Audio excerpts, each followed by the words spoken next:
Taiwan Perspectives. Lessons from the War of 1812. From the second half of the 18th century onwards, international law came to distinguish between the military occupation of a country and territorial acquisition by invasion and annexation. The difference between the two being originally expounded upon by Emmerich de Vattel in his opus The Law of Nations, 1758. The distinction then became clear and has been recognized among the principles of international law since the end of the Napoleonic Wars, circa 1820. Many countries, such as the United States and the United Kingdom, recognized the legal concept of military occupation even earlier. Sir William Blackstone, in his treatise Commentaries on the Laws of England, originally published 1765 to 1769 by the Clarendon Press at Oxford, also gave emphasis to this legal formulation. All of the territories Blackstone lists as dominions are the sovereign territory of the Crown, colonies, acquisitions and conquests, and so on. To apply Blackstone's reasoning to the United States, we need merely substitute federal government for Crown, and the meaning becomes clear. However, again, we have to recognize that in speaking of the sovereign territory of the Crown, there is a technical legal distinction between mere jurisdiction and actual sovereignty. The two are not always the same thing. Accordingly, in the first two videos of the series, we have illustrated a variety of circumstances where exercising jurisdiction and exercising sovereignty are not identical. We overviewed situations of Kuwait, Belgium, Singapore, Cuba, Puerto Rico, Guam, Philippines, Taiwan, and the Ryukyu Island Group. However, many civilians still have trouble understanding these concepts, which are related to the laws of war and military occupation.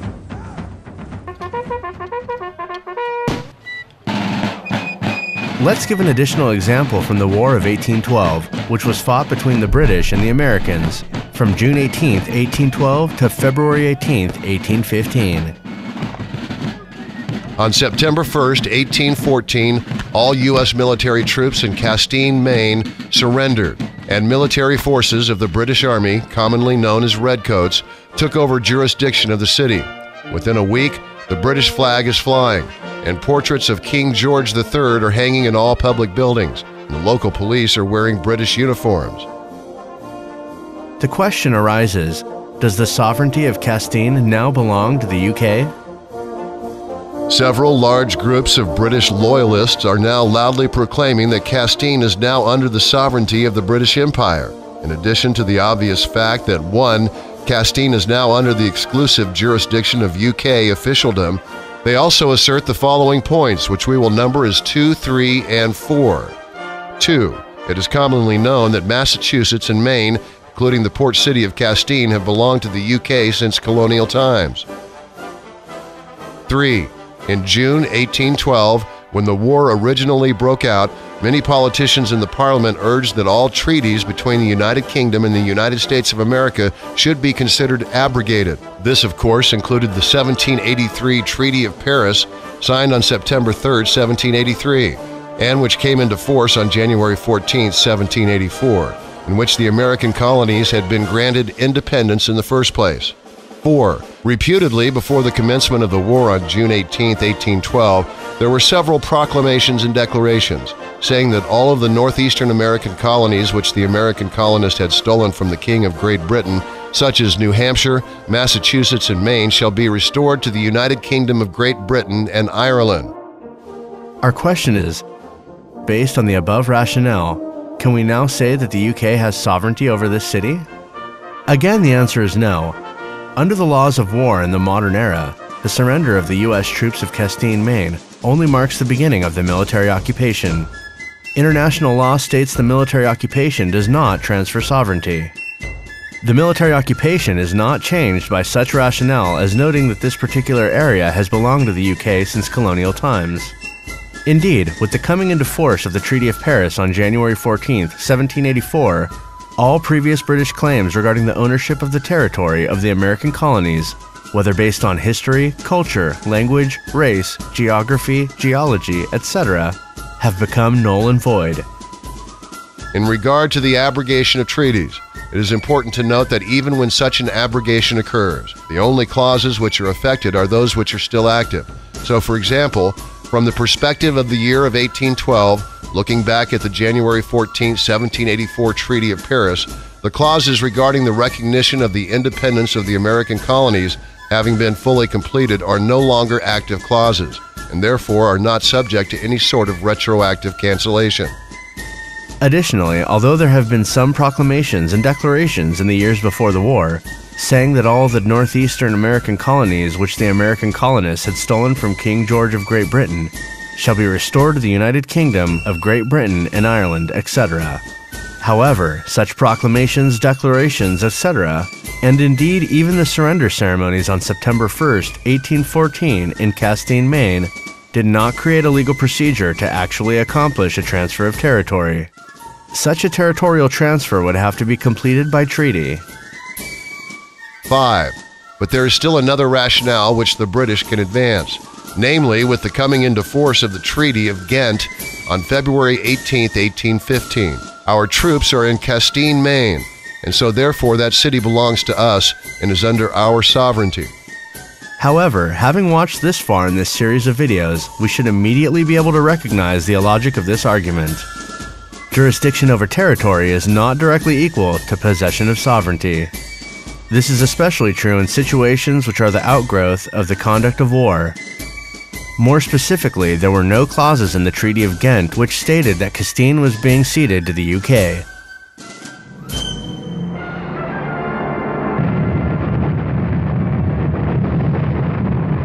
World War II in the Pacific and Taiwan. The above discussion of the War of 1812 is directly comparable to the conduct of World War II in the Pacific, the surrender ceremonies in Taiwan, and the ensuing legal and historical developments. We can clarify 5 items of confusion as follows. 1. On October 25, 1945, all Japanese troops in Taiwan surrendered, and military forces of the Republic of China Army took over jurisdiction of the island. Within a week, the ROC flag is flying, and portraits of President Chiang Kai-shek are hanging in all public buildings, and the local police are wearing Chinese uniforms. The question arises, does the sovereignty of Taiwan now belong to the Republic of China? The answer is no. But wait a moment, let's take a look at some additional rationale. 2. It is commonly known that Formosa and the Pescadores, which we collectively refer to as Taiwan, have belonged to China since ancient times. 3. In July 1937, when clashes between Chinese and Japanese troops initially occurred outside Beijing, many Chinese politicians urged that all treaties between China and Japan should be considered abrogated. This, of course, included the 1895 Treaty of Shimonoseki, in which Taiwan had been ceded to Japan in the first place. 4. There was a Cairo Declaration of December 1, 1943, and a Potsdam Proclamation of July 26, 1945, saying that all the territories which Japan had stolen from China, including Formosa and the Pescadores, shall be restored to the Republic of China. Based on the above rationale 2, 3, and 4, can we now say that the Republic of China has sovereignty over Taiwan? Again, we must stress that the answer is no. Under the laws of war of the modern era, the surrender of the Japanese troops in Taiwan only marks the beginning of the military occupation. International law states that military occupation does not transfer sovereignty. This military occupation is not changed by such rationale as noting that this particular area has belonged to China since ancient times. Indeed, with the coming into force of the Treaty of Shimonoseki in 1895, all previous Chinese claims regarding the ownership of the territory of Taiwan, whether based on history, culture, language, race, geography, geology, etc., have become null and void. In regard to the abrogation of treaties, it is important to note that even when such an abrogation occurs, the only clauses which are affected are those which are still active. So, for example, in the 1895 Treaty of Shimonoseki, the clauses regarding the cession of Taiwan to Japan, having been fully completed, are no longer active clauses, and therefore are not subject to any sort of retroactive cancellation in the 1930s, 1940s, or any other period. Additionally, we know that there were the Cairo Declaration and the Potsdam Proclamation, saying that various territories, including Taiwan, shall be restored to the Republic of China. However, such proclamations, declarations, etc., and indeed even the surrender ceremonies on October 25, 1945 in Taiwan, did not create a legal procedure to actually accomplish this transfer. Such a territorial transfer would have to be accomplished by treaty. 5. Finally, the rationale could be advanced that with the coming into force of the San Francisco Peace Treaty on April 28, 1952, Chinese troops are in Formosa and the Pescadores, and so therefore those islands belong to the Chinese and are under Chinese sovereignty. However, as we have seen from the analysis in this series of 3 videos, jurisdiction over territory is not directly equal to possession of sovereignty. This is especially true in situations which are the outgrowth of the conduct of war. Related to this is the international law principle of uti possidetis, a principle in international law that recognizes a peace treaty between parties as vesting each with the territory and property under its control, unless otherwise stipulated.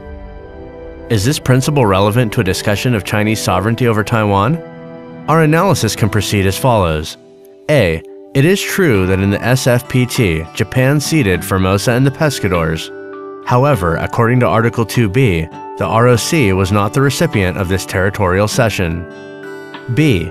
Taiwan had been ceded to Japan in 1895, and since its founding in 1912, the ROC had never held legal possession of Formosa and the Pescadores at any time before the coming into effect of the SFPT. C. Under the customary laws of warfare, October 25, 1945, only marks the beginning of the military occupation of Taiwan, and there could be no transfer of sovereignty on that date. Based on these criteria, upon the coming into force of the SFPT, the doctrine of uti possidetis is not applicable to Taiwan and cannot be invoked by China, however China may be defined. In summary, after watching this series of 3 videos, the members of the viewing audience should be much more capable of differentiating when jurisdiction includes sovereignty and when it does not. In closing, we can pose 2 more important questions. Can the People's Republic of China claim sovereignty over Taiwan based on the successor government theory? The answer is no, because the Republic of China has never held sovereignty over Taiwan in the first place. Can the cross-strait relations between the Republic of China on Taiwan and the People's Republic of China be described as state-to-state? The answer is no, for the simple reason that the ROC on Taiwan is not a state. The ROC is a government in exile residing on Taiwan, which is occupied territory.